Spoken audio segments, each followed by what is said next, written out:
If you can still Google your own name right now, congratulations. You're already one step behind the world. Because in October 2025, the town of Springfield, home of The Simpsons, became the first to spiral into a movement called digital suicide.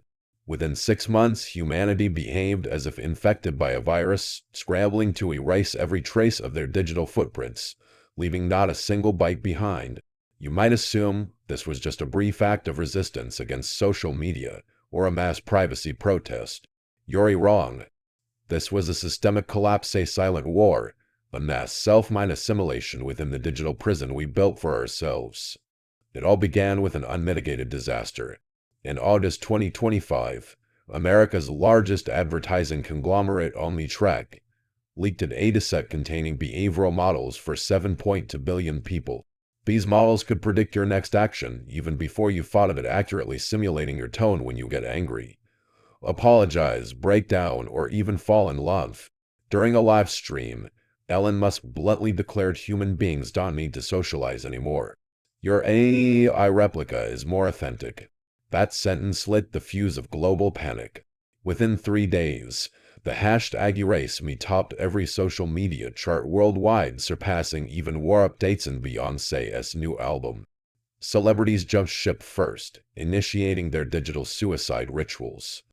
Beyoncé posted one final photo on Instagram before deleting her 300 million follower account, accompanied by a stark black and white image reading, "I never belonged here." Shortly after, artists under HYBE in South Korea announced a total withdrawal from digital existence, stating that only when we're forgotten are we truly free. Former President Barack Obama deactivated all his social platforms, announcing, "I will no longer apologize for my shadow." This was dubbed identity detachment, translated by Gen Z as soul disconnection. But what turned this movement into a global religion was the move made by Meta founder Mark Zuckerberg.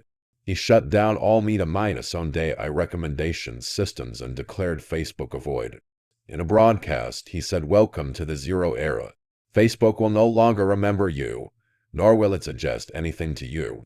He then uploaded a pitch-black video featuring only one sentence: "Data is the prison you volunteered for. Burn it down to be reborn." Millions followed. DIY self-destruct apps flooded the app stores designed to permanently erase accounts, chat logs, social ties, subscriptions, shopping histories, and even the existence of one's AI twin.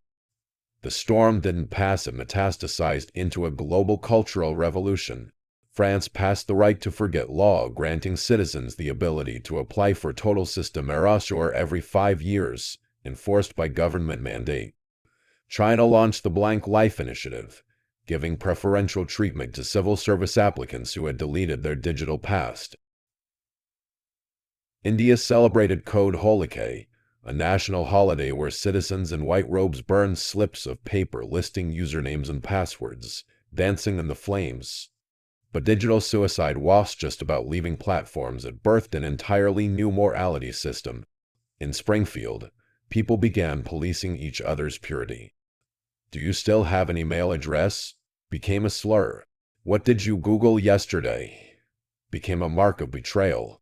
Anyone found to have retained Uber ratings or Amazon order history could be exiled by neighbors or forced to undergo holographic confession, a public atonement ritual.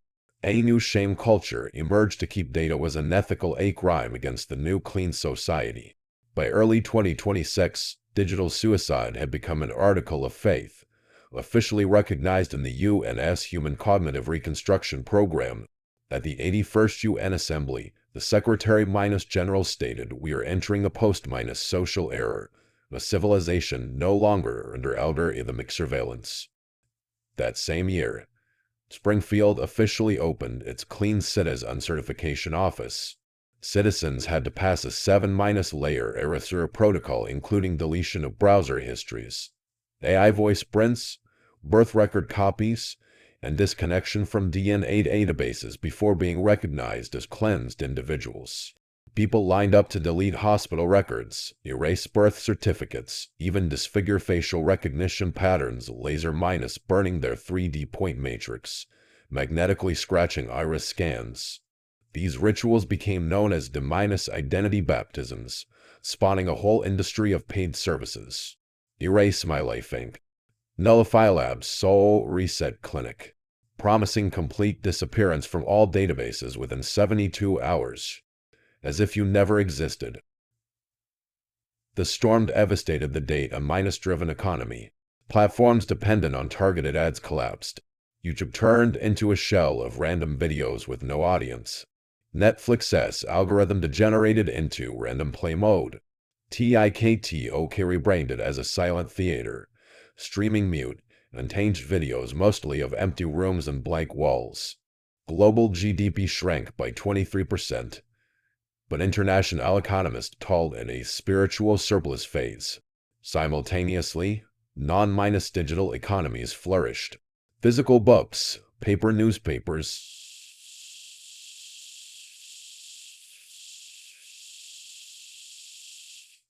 only those certified with a blank identity could join the new elite circles. These people called themselves primal humans, dressed in raw linen, rejected QR codes, communicated via letters or carrier pigeons, and formed handwritten only communities. In this world, anyone who retained digital traces was labeled a ghost code. These individuals were pushed to society's edge, denied healthcare, banking, and public services. They inhabited abandoned data centers, old internet cafes, and deep web shelters, living like exiled phantoms. The UN issued a global advisory: avoid all contact with ghost codes. They are unstable remnants of the old world. From his lunar broadcast site, Elon Musk reflected, "I finally understand we never wanted to be smarter. We wanted to be cleaner." He announced the closure of all Neuralink brain interface projects and implemented data purging protocols on Mars colonies. He ended with a haunting statement: humanity doesn't flee from technology, it yearns for the right to be forgotten. And the Simpsons family, they weren't spared from the movement. Marge burned the family photo albums. Bart wrote down all his social media passwords on paper and incinerated them at school. Lisa withdrew from Stanford's AI program and joined the Zero Believers Coalition. Homer, for the last time, turned on the TV only to see a black screen for 1 second, then quietly unplugged it, unsealed it in the basement. The streets of Springfield were empty.